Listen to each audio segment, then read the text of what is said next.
Okay, we're going back to FA Cup third round weekend, which has already got underway with those 3 ties last night. Arsenal versus Manchester United, one of the biggest ties of the round.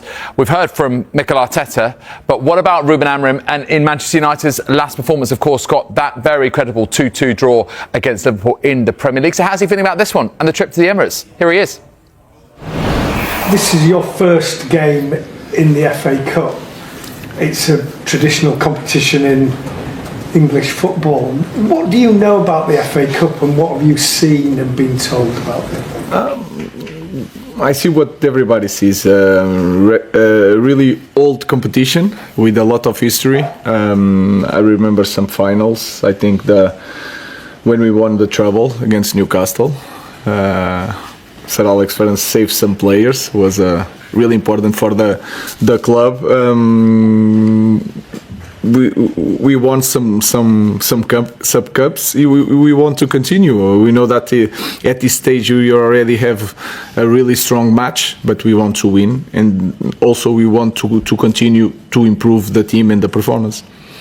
You said a couple of weeks ago that you would like to bring in some players if it was possible. The way that profit and sustainability rules work in this country, you get more money if the club sells more players that it has brought through themselves. You've got 2 players there, Marcus Rashford, that we talk a lot about, who was brought through by the club, Kobbie Mainoo, who has been mentioned this week, also brought through by the club. With those 2 players, would you be prepared to sacrifice those players in order to make the changes you want at this club? The first thing I think is hard. I don't remember to say clearly that I want new players. What I said is that sometimes the profile for this system is different. And the players came here with a different idea how to play. So I don't remember to say that so clearly that I want new players. What I said is that we need to improve recruitment. When we are targeting players, we need to have sure that they will cope with the demands. Sometimes you have to bet a little bit. And what I said also is that we have to improve our academy, to bring young kids that feels the club in the right way, and also with that rules we are able to do some business and to have money to invest in the team. Connecting that with the second part of the question, our idea is always to keep the best players and the players that we build for this club. But we know the position that the club is in the moment. We will see, but I'm very happy and I really like our players, especially the guys from the academy. Just on that then, Ruben, can you say that Kobbie Mainoo, you want him to stay? Is he a United player that you want to keep, therefore? Yeah, my players are always my favorites. So I really love my players. I want to keep my players, especially the talented ones. So, like I said, it's a special moment in this club. It's a hard moment, we will see. But of course, I'm really happy with Kobbie. He's improving, and also with the Gardner. As Simon mentioned, Marcus Rashford does come up in conversation a lot, but if he were to go on loan for the rest of this season, would he still have a future for you at Manchester United? We will see, guys. Let's focus on the game. They are available. They are training. We will see the selection for this game. They have to focus just in playing the next game. Yeah. Hi, Ruben. Team 2 Norway. On Sunday you play against Arsenal, who obviously have a very talented Norwegian in the squad, Martin Ødegaard. What do you make about him as a player and how much of a threat is he to Manchester United on Sunday? I think he's really special because his influence in all the game of Arsenal is impressive.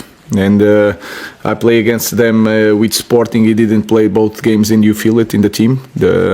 When he's playing, Arsenal is a different team, but they can win and they can lose with or without Ødegaard. So I expect a strong team.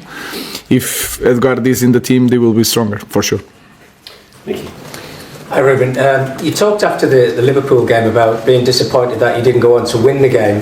How difficult is that from your side of things, because you rotate the squad quite a lot, to reach those demands that you expect from the players on a weekly basis? I think we rotate more in that part where we were trying to find out what kind of player do we have. Then a lot of players were returning from injuries. Now we are rotating less. I feel that sometimes I have to choose fresh legs because I look at some players in the same position and I feel that they are at the same level. So I try to put some fresh legs. Now we had time to train a little bit more. I expect our team to understand better the game.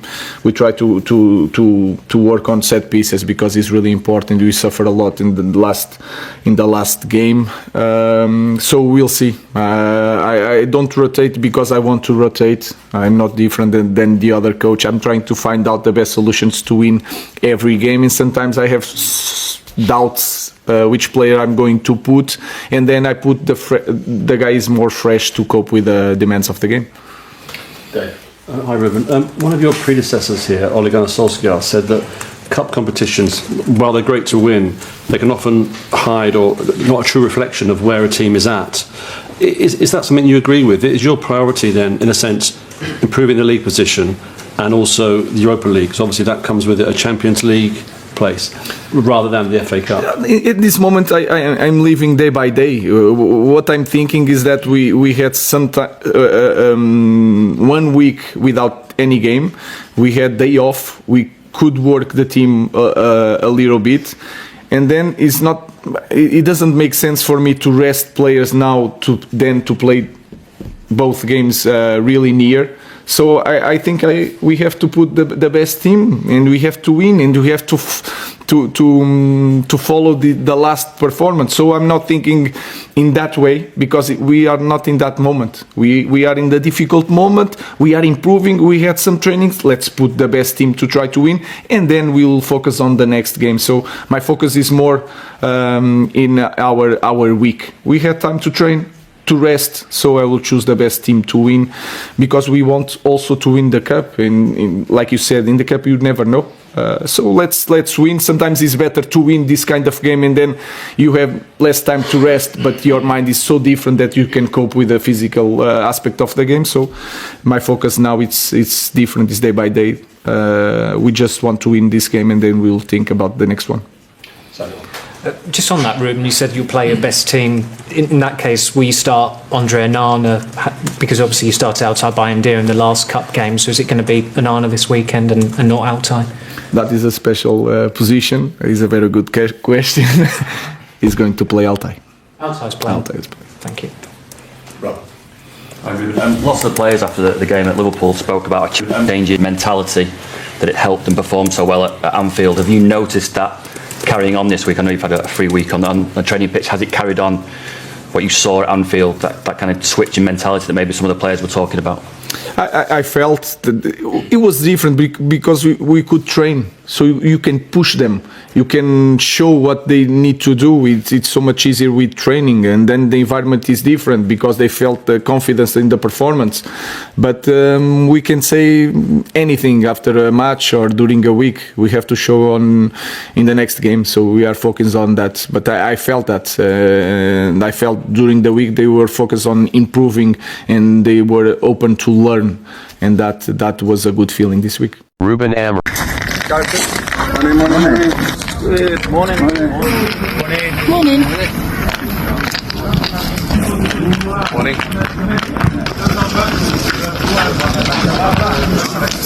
Most players, however, and I think this is the case with every club. It can't just be pointed towards Manchester United as well. Nobody in the squad is untouchable. Because if you could go to any squad in the country and, not for sale, and then if an outrageous offer comes along, it's going to be considered. So I think that's the case with every single player. As for Mainu himself, we're told he's got no concerns at all over his Manchester United future. He feels valued. Okay, well, Kobbie Mainoo and Alejandro Garnacho, people are saying, hang on, they're academy players at Manchester United. United might need to sell them. Do they? Let's make one thing clear. Manchester United do not want to sell Kobbie Mainoo, and they do not want to sell Alejandro Garnacho. They're not actively looking to sell either of those players. However, and I think this is the case with every club, it can't just be pointed towards Manchester United as well. Nobody in the squad is untouchable. Because if you could go to any squad in the country and, not for sale, then if an outrageous offer comes along, it's going to be considered. So I think that's the case with every single player. As for Mainoo himself, we're told he's got no concerns at all over his Manchester United future. He feels valued at the club. His contract is up until 2027, with the club holding a 1-year option on that contract. But they want to reward him because he's been so good for the club. They want to reward him with a new contract on improved terms. Talks have been underway over a new contract, and communication lines remain open. As for Garnacho, he's got a contract that runs until 2028. And one thing I would say as well here, while Manchester United will be confident that they are compliant with profit and sustainability rules, it's clear that they would need to move some players on in order for Ruben Amorim to bring new players in to fit in the style that he wants to play. Remember, Ruben Amorim didn't actually want to join until the summer because he wanted that clean break. But it was now or never as far as United were concerned. So now he's having to learn about these players as he goes along. Hence why I think it will be a slower process. But come the summer, he wants to be in a position where United can actually go for it. But he also knows, and the board know, that homegrown players like Mainoo and other players who have come through the academy and been there since they were young boys, they would represent, as we've been talking about many times on this transfer show, pure profit on the books if they were to be sold. Absolutely. And United have said, Michael, no player is untouchable, hence why we're talking about Garnacho and Mainoo.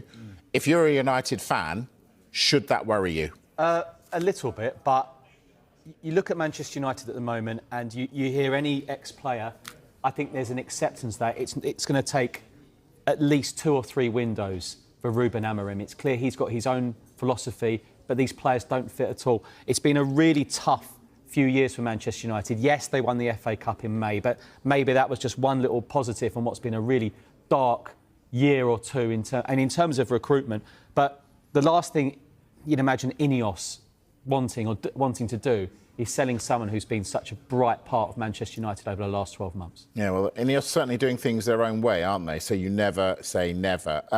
There is a bright spot for Manchester United today, though, Dharmesh. Tell us. Yeah, potentially great news this. Ruben Amorim, the Manchester United head coach, said that this particular deal was close, and I'm talking about Amad Diallo and his future. We're told an agreement has been reached between Manchester United and Amad Diallo over a new contract. The formal announcement could come very, very soon.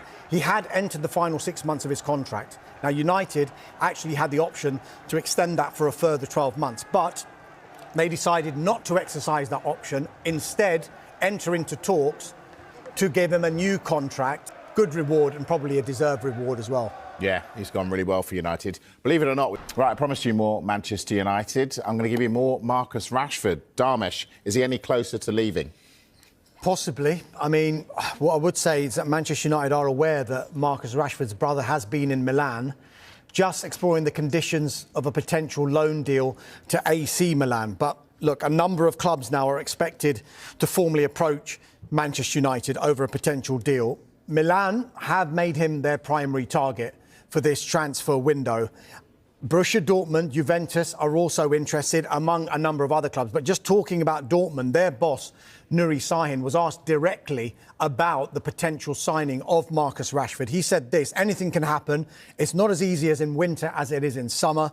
We'd be prepared to do something, but we'll only do it if it makes us better. We're not going to get carried away. But since then, Sky Germany have kind of poured a little bit of cold water on this by saying that maybe the deal that Dortmund would want probably wouldn't be agreeable to Manchester United, because we do know that any loan deal would require United to pay a substantial amount of the wages that Rashford earns.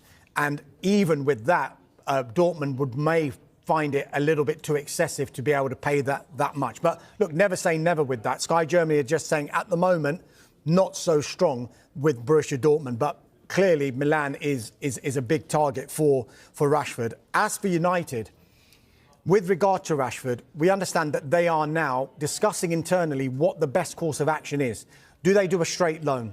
Do they do a loan with an option or an obligation at this stage? Because they need to weigh up the risks associated with the potential market value come the summer. Because if they just do a straight loan and he performs well, it will send his market value up. If they do a straight loan and he doesn't perform so well, what will that do to the market value? And the in-between stage, if they allow him to leave, is if they put an option price on it now that is probably halfway between what they want and what it is now, then they kind of hedge their bets. But then the gamble is he plays really, really well and they could have got much more money for him. So lots of things to discuss for United. We think that a permanent departure for Rashford will probably be reassessed come the summertime. But all options are still open. And that even means Rashford staying at Old Trafford beyond deadline day. A bit of news from today, their training session, Marcus Rashford wasn't training with the rest of the squad, but I think that was planned because he was ill. He missed the game against Liverpool, and as a result, he had his own individual training session. Fantastic shots of him in the dressing room with a big cigar and, maybe it's a fresh start for AC Milan and potentially a fresh start for Rashford. Stevie, let's talk Kobe Mainoo at Manchester United. And ESPN FC ran a piece, as did a lot of the papers in the United Kingdom, saying that although they don't want to sell, if they were to get rid of either Mainoo or Garnacho, 100% of the sale would go towards the PSR regulations, which would help them down the road. Chelsea were linked with Mainoo. Is this a non-starter, or potentially could you see something like this happening? Well, there's two things of what I'd like to say. Number one is, to me, Kobe Mainoo is at his best when his team have the ball or he has the ball. I am not convinced that Kobe Mainoo is as good without the ball. Defensively, I don't see him making challenges. I don't see him breaking up play. I see him following runners, but unfortunately, he's always seemed to be behind them, trying to catch up. To me, he is no dynamic central midfielder that can defend for his team. With the ball, I think absolutely he is quality. He looks cool and calm and collected. But I absolutely have question marks over Kobe Mainoo when it comes to defending in the middle of the park. In terms of Chelsea, he again, because of that, he doesn't fit what Chelsea want to do. Caicedo and Lavia in particular, getting around the middle of the park, closing things down. Enzo Fernandez, doesn't get around as good as the other two, but certainly does a lot of that. So Kobe Mainoo doesn't fit the bill in the middle of the park. I think that the Chelsea need or Chelsea have right now. So I don't see it. And again, I'd love to hear what Oggy thinks about Mainoo, because, as I said, I am not convinced this guy can defend.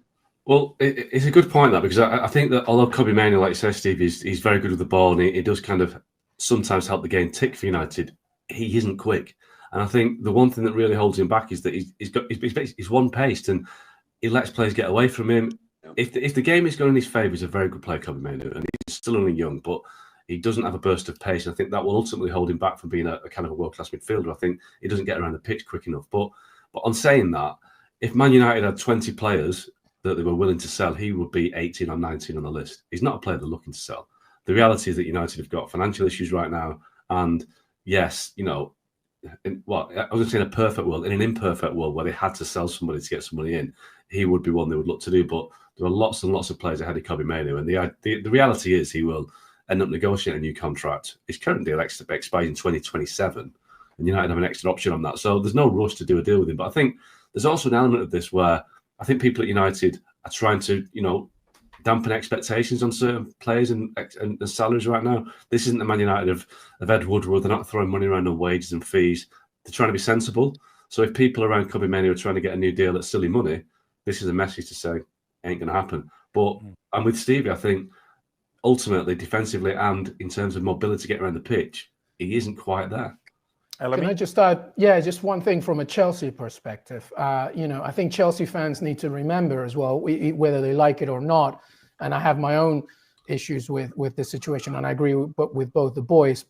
Chelsea are expecting Kendry Páez, the very electric Ecuadorian star, coming in this summer. Andre Santos as well on loan, who's coming back. Estevao, another great talent as well. Not necessarily the same position of Mainu, but my point remains. This roster is just going to get bigger rather than smaller, even before Mainu. To me, Mainu's best option, if he doesn't stay with Manchester United, is I think he should just go to the Bundesliga, go to a place where maybe can help him grow a little bit at 19 years old. The Premier League might not be the best option right now if he doesn't stay with Manchester United. But from a Chelsea perspective, there's a lot of talent still yet to come at Cobham, and it would just be another waste, I think. Let's talk about a top-flight English central defender with someone who played in the English top flight as a top defender, Stevie Nicol. Mark Gahey has been linked with Chelsea. We continue that theme. Badiashile, Fofana, both hurt right now. It's Colwill and Achimpong was the latest. Would Gahey to Chelsea make sense? Because obviously those two have got a past. Yeah, absolutely. Yeah, it makes sense. That's absolutely the one spot I think they need to strengthen.